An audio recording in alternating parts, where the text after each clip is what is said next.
Jesus. Amém, igreja?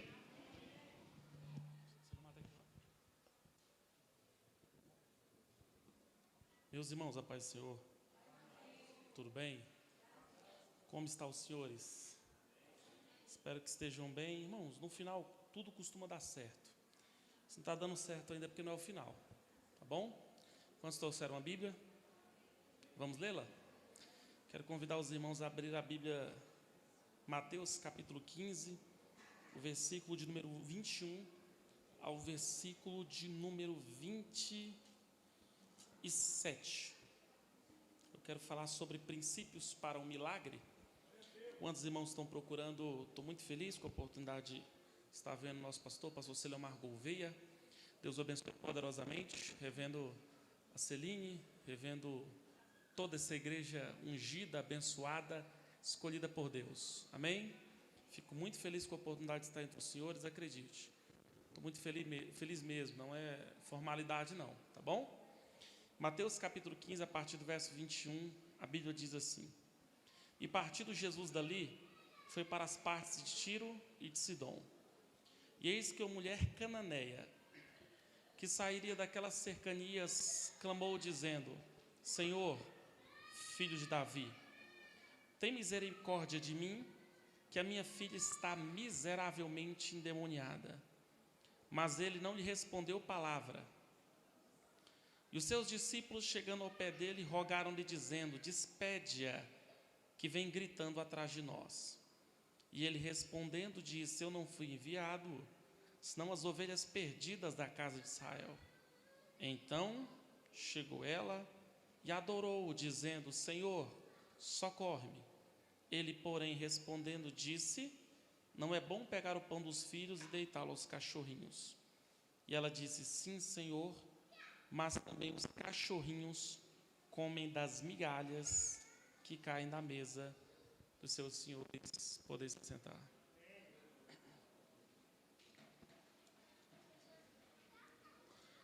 Queridos irmãos, esse texto vai nos mostrar algumas lições muito poderosas. De antemão, eu preciso adiantar uma coisa muito séria para os irmãos. De Gênesis a Apocalipse, seja em qualquer dos textos bíblicos, a Bíblia vai nos apresentar uma lição muito poderosa. Não importa o seu milagre, não importa o nome que ele tenha, não importa a promessa que Deus te fez, todas elas vão se encaixar em duas promessas. Uma é a que eu chamo de promessas condicionais, e outras são a que eu chamo de promessas incondicionais. Quais seriam as promessas condicionais? Seriam aquelas promessas que, para Deus cumprir, para Deus fazer, para Deus te presentear, para Deus te dar, você vai ter que ter algumas atitudes. Caso você não tenha, Deus não te dá. Então, resumindo, a fórmula é simples. Você faz? Não. Você faz, Deus faz. Você não faz, Deus não faz. Então, já que os irmãos interagem com muita facilidade, isso é excelente, repita comigo: eu faço, Deus faz. Eu não faço, Deus não faz. Simples assim. Um exemplo disso é 2 Crônicas capítulo 7, verso 14, aonde a Bíblia diz: se o meu povo, que se chama pelo meu nome, aí começa, humilhar, orar, buscar a minha face, converter dos seus maus caminhos, então eu ouvirei dos céus, perdoarei seus pecados e sararei a sua terra. O que Deus está dizendo ao povo?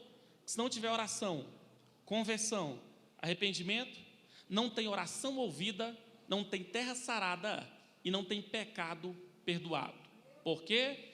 Porque você faz, Deus faz. Você não faz, Deus não faz. A segunda categoria de promessas que Deus fez nas Escrituras são as chamadas promessas incondicionais. Qual é a mais perfeita delas? A volta de Jesus. Você fazendo ou não, acreditando ou não, obedecendo os princípios da Bíblia ou não, Jesus, ele vai voltar para arrebatar a sua igreja. Amém? Porém, o texto aqui está nos mostrando uma promessa condicional. A Bíblia Sagrada vai nos apresentar justamente nos evangelhos que o maior milagre aconteceu. O próprio Deus que estava sentado sobre o seu trono, desceu aqui na terra, caminhou entre os homens. E de vez em quando a gente fica se perguntando como é que aqueles homens deveriam reagir. Até porque mente de pregador não é nada infértil. Mente de pregador é bem fértil. Imagina só você sabendo e tendo a oportunidade de andar com Jesus. Imagina só ele olhando dentro dos seus olhos e te convocando para você ser um dos apóstolos. A pergunta é, qual deles você queria ser?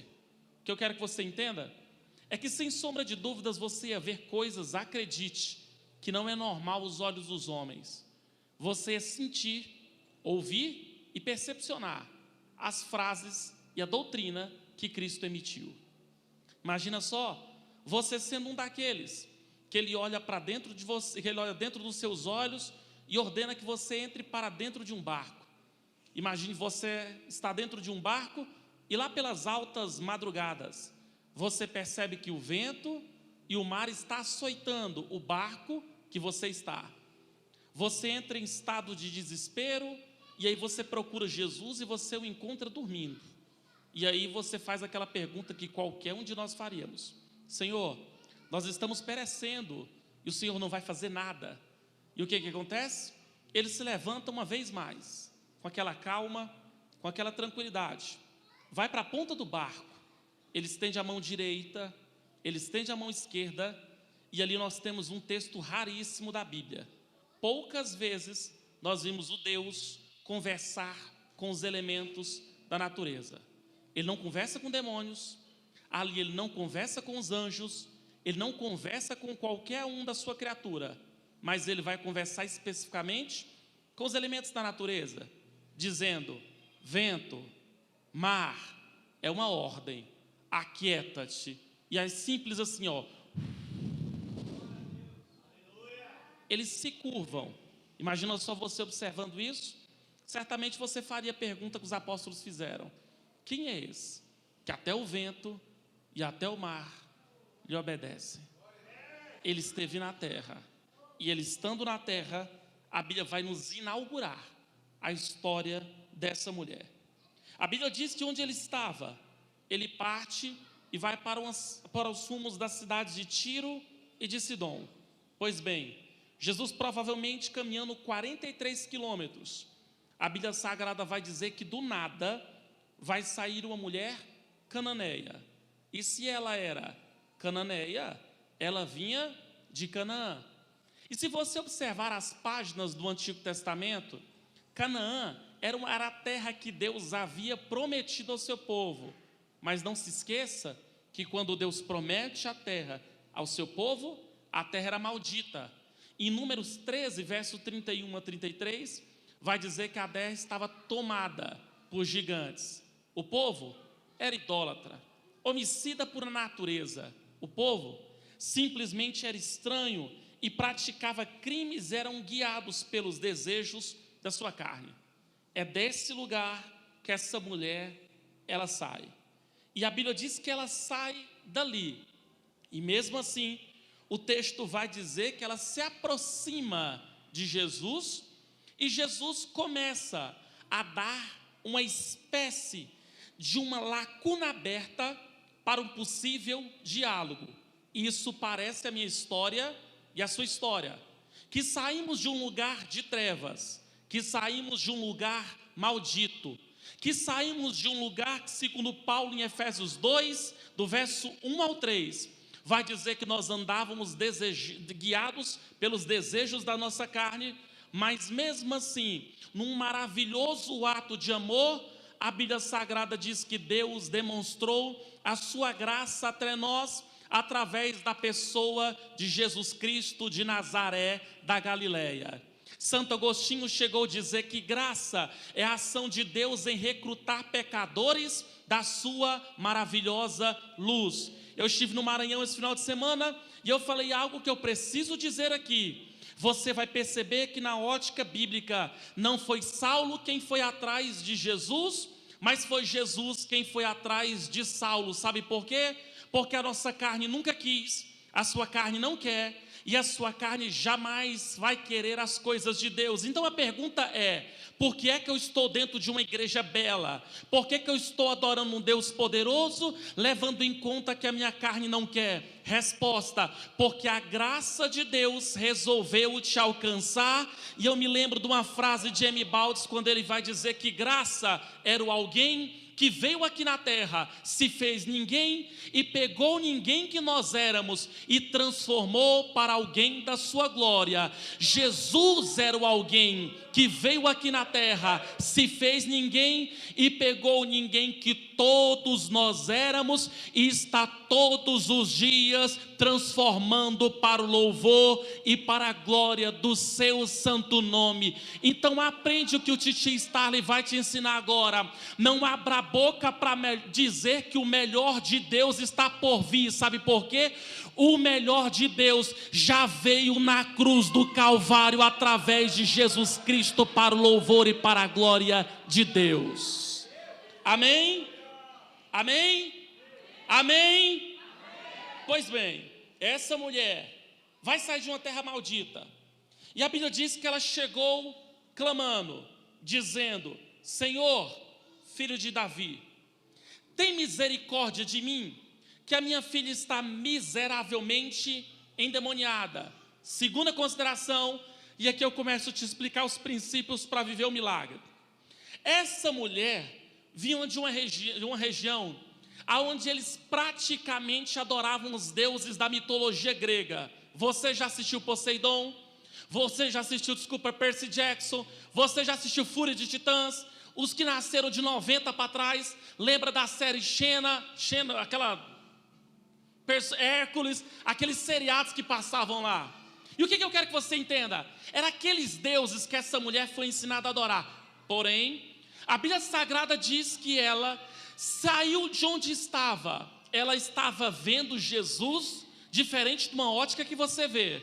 Não havia igreja, não havia Bíblia, não havia pregador, não havia pastor Celeomar, não havia nem o Espírito Santo derramado. Ela está vendo o filho de um homem pobre, que estava morto, de uma mulher pobre, e ela olha para ele, abre a boca e chama-lhe de Senhor.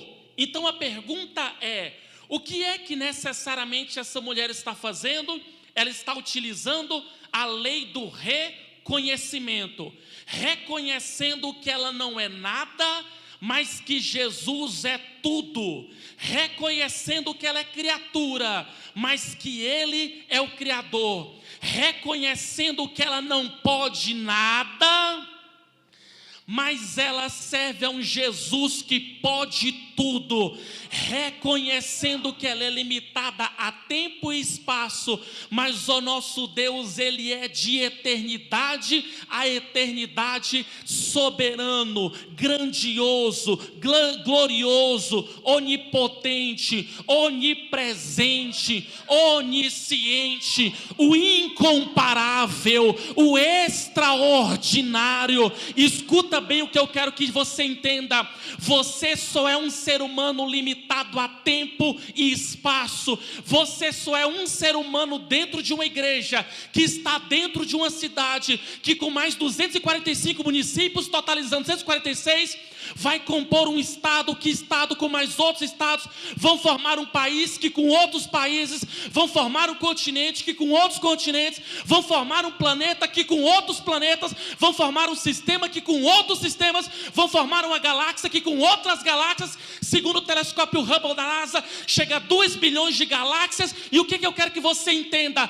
Eu e você somos pó, somos nada, somos, igual diz Isaías, o trapo de imundície, mas mesmo assim nós servimos a um Deus que é grande, um Deus que é poderoso. Essa psicologia da autoajuda que diz que você pode, você não pode nada, mas se você plantar o seu joelho no chão e dizer: Deus, a porta eu não abro, o milagre eu não faço, mas se esse demônio atravessar a tua frente, as tuas mãos têm poder de expulsá-lo, a muralha vai cair, o poder de Deus vai se manifestar e o nome de Jesus será glorificado.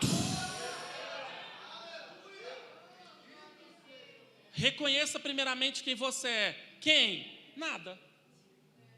Absolutamente nada. E quando é que nós lembramos que não somos nada? Quando estamos diante de alguém ou diante de um problema que necessariamente é bem maior do que nós. Dá uma olhada, por exemplo, na história que vai contar em 1 Samuel. A altura de Golias, 2,89 metros de altura. Só de armadura, 89 quilos, mais pesado que muito crente que está vendo aqui. O que é que Davi faz quando vai lutar contra esse gigante? Foi no poder do braço dele? Foi no poder da inteligência dele?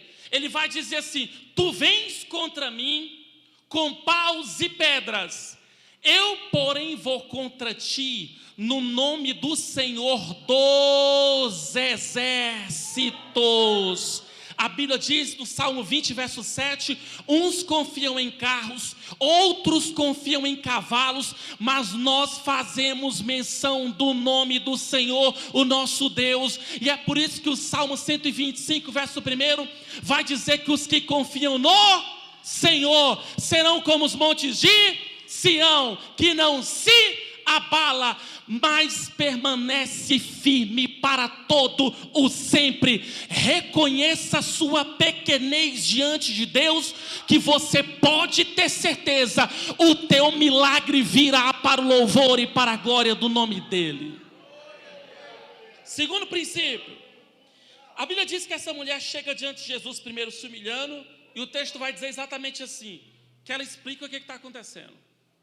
Senhor, a minha filha, olha, presta atenção no texto que ela vai usar, está miseravelmente endemoniada. O engraçado é que esse texto no original representa uma coisa muito estranha. Ninho de demônios. E não se esquece, tá? Aonde tem ninho costuma ter reprodução. Eu não estou querendo dizer que Satanás se reproduz. O que eu estou querendo dizer é que quanto mais demônios existem, mais demônios podem existir. E antes de mais nada, me perguntaram até semana retrasada num seminário teológico: professor, aonde é que está Satanás? Aonde é que ele está nessa hora? Qual é e como é que se define a agenda de Satanás? Ele mesmo vai dar sua agenda para Deus. No livro do patriarca Jó, no capítulo 1, verso 6, a Bíblia Sagrada diz que Deus perguntou para Satanás: de onde vens, Satanás? A agenda dele se resume em 2 verbos. Primeiro verbo, de rodear a terra. E olha só o segundo, viu? De passear por ela. Você não passeia cabisbaixo. Você não passeia triste. Você não passeia preocupado. A agenda de Satanás nesse planeta, ele rodeia o nosso planeta e de vez em quando passa aí na rua. É nesse momento que a gente precisa apresentar um segundo princípio. Quando a Bíblia Sagrada diz que o mundo já é do maligno, a Bíblia está querendo nos mostrar que na proposta do texto original, que o sistema mundano já está no colo de Satanás. E é por isso que os demônios vão muitas das vezes bater na porta, e quando não bate, eles arrombam, eles oprimem, eles deprimem. Se Jesus quer levantar, Satanás quer fazer cair. Se Jesus quer gerar fé, Satanás quer proporcionar a falta de esperança e a falta de fé. Se Jesus quer salvar, Satanás quer se fazer perder. E o que essa mulher vai fazer? Primeiro, ela vai buscar ajuda em quem pode realmente resolver. E como é que ela faz isso? Tirando a máscara, irmãos. Escuta só. Me perguntaram um dia desses, por que Jesus, já sabendo o que a gente precisa, Ele mesmo assim manda você pedir? Eu tenho um pastor amigo meu lá de Brasília, que infelizmente dorme no Senhor. Ele tinha 3 filhos, 2 gêmeas e uma estritamente fria e outra muito amorosa. A moça que era mais fria chegava para ele de vez em quando e falava assim: pai, o senhor é o melhor pai do mundo. O senhor é uma bênção de Deus na minha vida. O senhor é um presente que os céus me deu. Depois da salvação na cruz do Calvário, que seria eu sem ti? E ele estranhava. Por que do nada ela fazia desse jeito? Pedia desse jeito, ficava amorosa desse jeito, mas ele já sabia o que ela queria. E por que ele, sabendo o que ela queria, mesmo assim ele deixava ela pedir? Porque ele ama a ideia de saber que a sua filha depende dele. Por que Jesus, já sabendo o que você quer, ele ordena você plantar o joelho no chão e orar?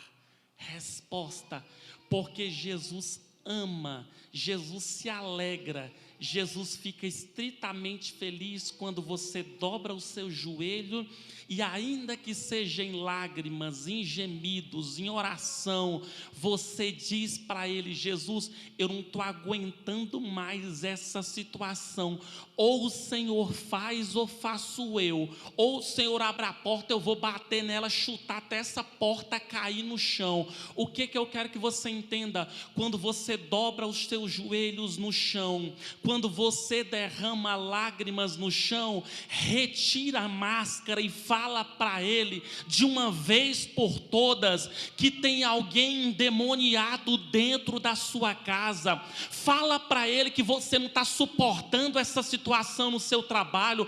Fala para Ele que você não está suportando a circunstância que você está passando. Fala para Ele dos seus sonhos, dos seus projetos, dos seus milagres. Fala para Ele e pergunta: Senhor, cadê as promessas que o Senhor me fez?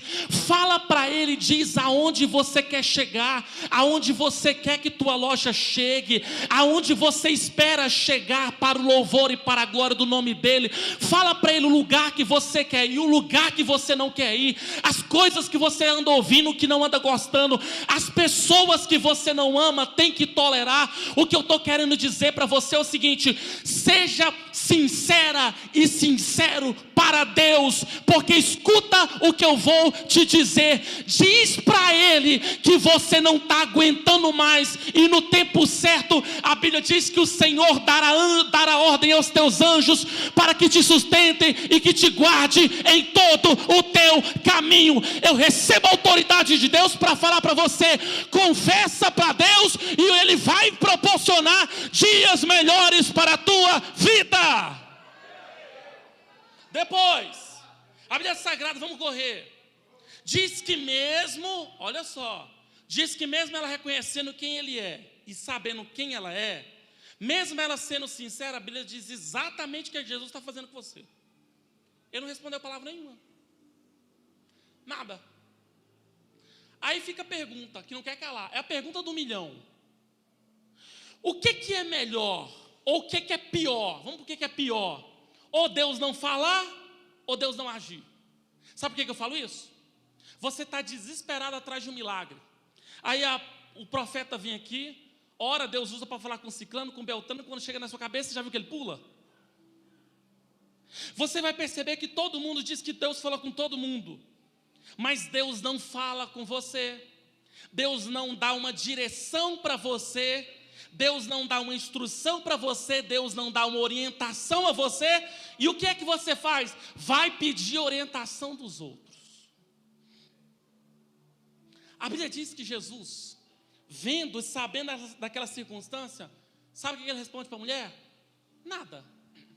A pergunta é boa. Por que é que Jesus fica em silêncio? Porque é no silêncio de Deus que a gente prova o tamanho do desespero, da ansiedade do homem. Titi Styler tem um recadinho para você. A ansiedade está te comprometendo em 3 esferas. Primeiro, na esfera física. Cuidado que a ansiedade gera arritmia e faz tu infartar. Cuidado que a ansiedade gera úlceras, borboleta no estômago, desejo frequente de urinar. Cuidado que a ansiedade está arrancando o teu sono. Cuidado que a ansiedade vai te comprometer na esfera emocional. O ansioso e a ansiosa não fica simplesmente em estado de criatividade, não é original, o rendimento cai. Escuta só, a ansiedade está te comprometendo na esfera espiritual. Se levanta uma barreira entre você e Deus, e aí você dobra o joelho, pede para Deus fazer um milagre, e quando você se levanta com os pezinhos, simplesmente você arranca a sua oração da mão de Deus. E o porquê que a gente entra em estado de ansiedade? Por causa do problema de Saul. A gente quer uma direção divina e Deus se cala. E a pergunta é, ele se cala para quê? Resposta, para se cumprir Deuteronômio 8. E eu lhes provei para saber o que havia no seu coração. Apliquei semana passada os testes para os meus alunos do 6º ao 9º ano na escola que eu trabalho. Vim explicando o bimestre todo, história, filosofia, história, filosofia, história, filosofia, história, filosofia. Chegou o momento que eu cheguei na coordenação, emiti uma prova, sentei o aluno na cadeira e falei, agora prova que você aprendeu. Sabe o que eu estou querendo dizer para você? A prova e as circunstâncias é Deus sentando você num banco e Ele emitiu uma prova para saber se você entendeu na prática aquilo que Ele vem te ensinando na teoria. Deus anda dizendo, tenha fé, tenha fé, tenha fé, tenha fé, tenha fé. E aí você vai perceber que o que anda acontecendo? Circunstâncias em que tua fé precisa ser provada. Deus vem falando para você, tem esperança. O pau quebra, a giripoca pia do teu lado. Você perdeu a esperança? Deus vem falando para você, eu sou grande, se eu disser que eu vou fazer, eu vou fazer. E o que você não vê? Deus fazendo. E a pergunta é, por quê? Resposta, que Deus quer saber quem você é no deserto. O que eu quero que você compreenda? Deus está em silêncio, não é porque Ele te abandonou, não é porque Ele te esqueceu, Ele está em silêncio porque Ele está observando você. Se você vai atravessar o deserto, então escuta o que eu vou lhe dizer. Hoje Deus está descendo aqui nessa noite e está falando para você, continua no deserto, não reclama. É tempo de segurar as emoções, é tempo de ter equilíbrio. Não abre mão da igreja, não abre mão de Deus e tenha fé que no tempo certo as promessas virão e no tempo certo Ele vai dar o teu milagre. E o que eu vou fazendo até lá? Eu vou falando com Ele. E se Ele não me responder, eu não vou desistir. Porque vitória na vida de cristão não é ponto de saída, é ponto de chegada. O interesse de Deus não é quantos vão sair do Egito. Vamos ver quem tem peito para chegar em Canaã. Que é em Canaã que Deus vai fazer o milagre. É em Canaã que tem a promessa de Deus para você. Então escuta o que eu estou te dizendo. Não desiste da faculdade, não desiste da igreja, não desiste do concurso, não desiste da loja, não desiste da promessa. Avança, ela vai cumprir para o louvor e para a glória de Deus. Repita comigo, se Jesus estiver em silêncio, eu vou abrir a boca e eu vou clamar, aconteça o que acontecer. Porém, vai ter outro fator agravante, agora é só eu. A Bíblia diz que mesmo ela gritando, sabe quem ouviu? Quem não era para ouvir? Quem? Os apóstolos. O texto vai dizer que os discípulos de Jesus, chegando ao pé dele,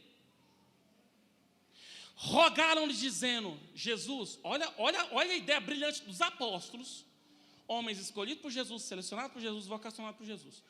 Olha a sacada dos caras. Jesus, está vendo aquela mulher gritando? Manda aquela mulher vazar. Porque ela está enchendo nosso saco, ela está gritando atrás da gente. A gente anda, ela grita. A gente dá um passo, ela grita. Sabe quem falou isso? Os apóstolos. O interessante, uma coisa muito séria. Isso é um tipo de perseguição, irmãos. Isso é um tipo de perseguição. Sabe o que eu quero que você entenda? Olha só para você ver o poder da palavra de efeito negativo. Primeiro efeito da palavra de efeito negativo. A Bíblia Sagrada vai dizer que um homem chamado Elias, levantado por Deus, escolhido por Deus, faz uma cruzada no Monte Carmelo, ele prega, tudo acontece para a glória de Deus. Em 1 Reis, capítulo 19, verso 4, ele ouve um recado de uma mulher chamada Jezabel. Olha o recado bacana que essa mulher deu para ele. Pergunta para Elias se amanhã a cabeça do profeta vai estar em cima do pescoço. Ameaça de morte. Sabe o que Elias fez? Em 1 Reis 19, 4, Senhor, já basta que eu morra, pois eu não sou melhor que os meus pais. Sabe o que Elias está pedindo para Deus? Para que Deus corte o fio da sua existência. Sabe como é que crente pede a morte para Deus? Jesus volta. A volta de Jesus não é escapismo dos seus problemas.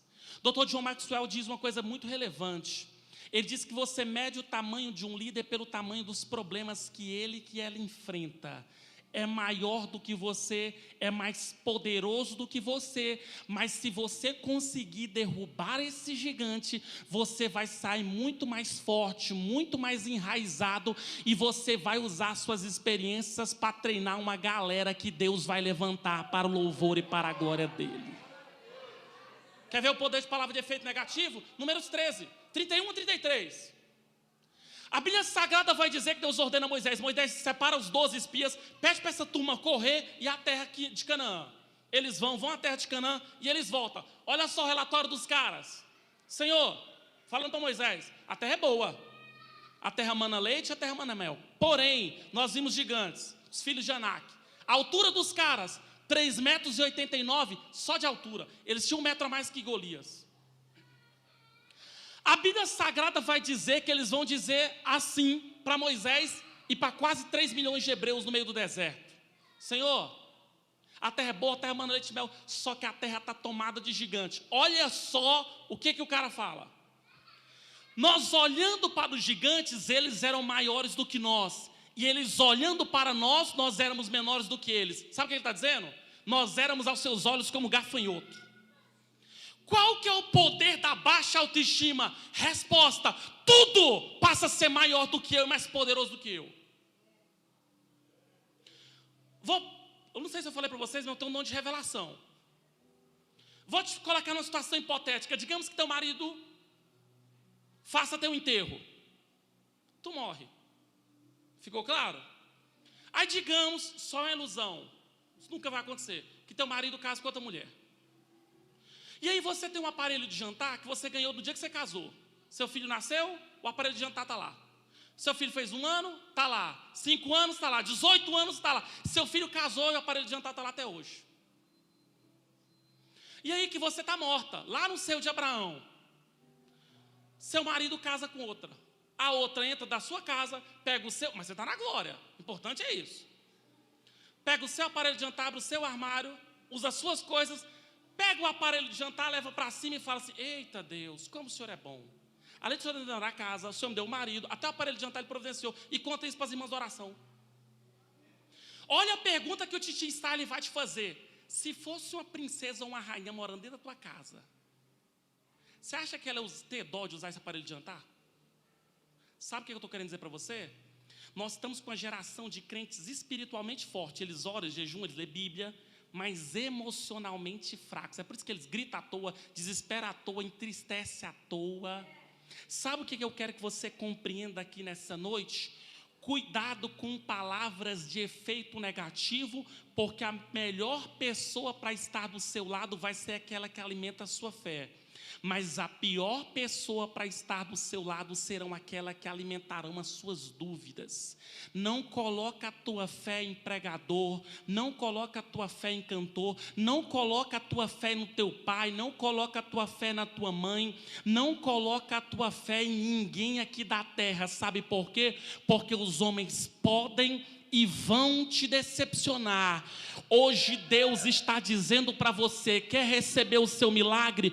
Põe a sua fé somente no Cordeiro de Deus, que comprou de volta para Deus toda língua, toda tribo e toda nação. Jesus nunca te decepcionou, Jesus não te decepciona, e Ele jamais vai decepcionar a sua vida. E para finalizar, escuta só. Você sabe que lá na Índia tem um hospital com 3 frases.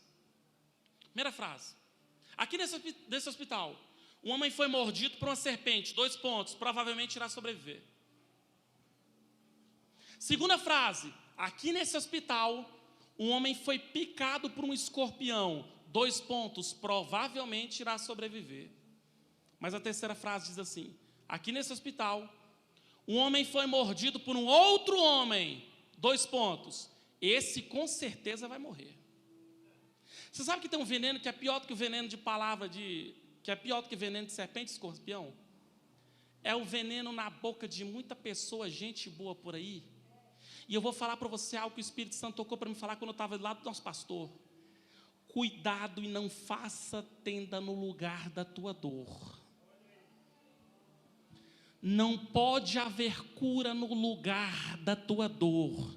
Isso aqui que eu estou falando é 100% dirigido pelo Espírito Santo. Não faça tenda no lugar da tua dor, porque ainda hoje eu passei uma experiência, o meu pé é ferido, porque eu fui para uma chácara, lá eu cortei meu pé, e aí eu não deixei simplesmente a ferida ressecar, e até hoje eu ainda estou sofrendo a dor, porque não pode haver cura com algo toda hora batendo. Escuta o que eu estou falando para você. Não se esqueça que aquele que pode te curar é aquele que vai gerar o teu milagre. E escuta bem o que eu vou te dizer para você aqui nessa noite. Perdoa, porque se você não perdoar, você está tomando um copo de veneno, achando que quem vai morrer é a outra pessoa. Hoje Deus está dizendo para você, Hebreus 12:15, antes vigiai, que nenhuma raiz de amargura brotando em vosso coração vos perturbe e vos prive da graça de Deus. Se você tiver com amargura, a Bíblia diz que você não pode pregar, você não pode cantar, você não pode ofertar, você não pode adorar. Mas hoje, nessa noite, escuta bem o que eu vou te dizer. O fogo do Espírito Santo está injetando na sua alma, dizendo para você: eu vou queimar a raiz de amargura. Procure, peça perdão, libere perdão, porque tem coisa na tua vida que está travada, mas vai destravar para o louvor e para a glória do nome de Jesus. Quantos acreditam que podem levantar a mão e dizer glória a Deus? Depois, a Bíblia vai dizer assim,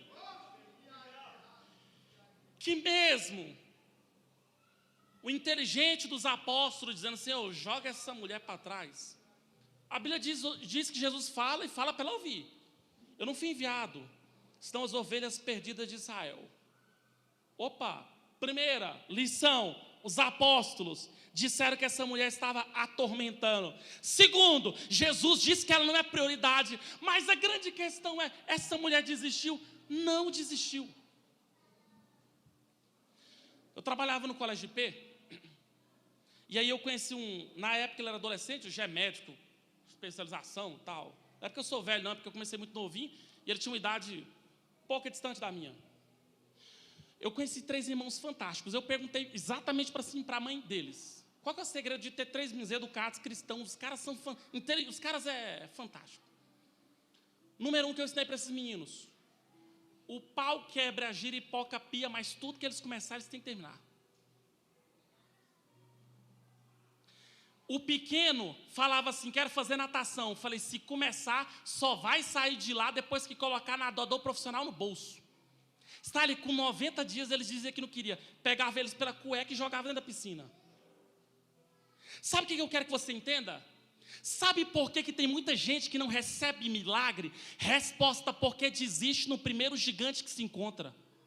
porque desiste na primeira muralha que enfrenta, só porque tem apóstolo de Jesus, servo de Jesus, escolhido por Jesus falando de você. Sabe o que acontece? Se não cumprimentar, se não for na tua casa, se não trazer para a igreja, você larga Jesus. E é isso que eu quero que você entenda. Olhando para ti com a cara feia ou com cara bonita, tua família achando bom, achando ruim de tu estar na igreja, a pregação sendo para você ou não sendo, o tanque de gasolina está cheio ou está vazio, teu marido está enchendo o saco ou não está enchendo o saco, aconteça o que acontecer, louvado seja o nome de Jesus Cristo. Tem Pedro enchendo o meu saco, tem Tiago dizendo que é para me calar a boca, eu não vou desistir. Eu tenho uma filha que está em casa endemoniada e somente Jesus pode me dar o milagre. Escuta bem o que eu vou dizer para você: receba uma unção para não desistir da tua promessa e do teu milagre aqui nessa noite. Até eu estou estranhando, tanto que eu estou pentecostal hoje, que depois cheguei no Maranhão. Depois, para finalizar, a Bíblia Sagrada vai dizer que Jesus falou: não é bom pegar do pão dos filhos, deitar os cachorrinhos. Ele está fazendo a comparação entre os judeus e os gentios, mas ela simplesmente entra em cena. A Bíblia diz que ela chegou e disse assim, na verdade a Bíblia diz que ela não chega e fala, a Bíblia diz que ela chega e o adora, pronto. Então, verso 25, chegou ela e adorou, Irmão, sabe qual é os textos célebres para adoração? Apocalipse capítulo 4 e Apocalipse capítulo 5, fica de pé e olha para cá. A Bíblia Sagrada vai dizer que João está dentro da sala do trono. A Bíblia Sagrada vai dizer que João dentro da sala do trono, irmãos, João conta 25 tronos, 24 tronos em círculo.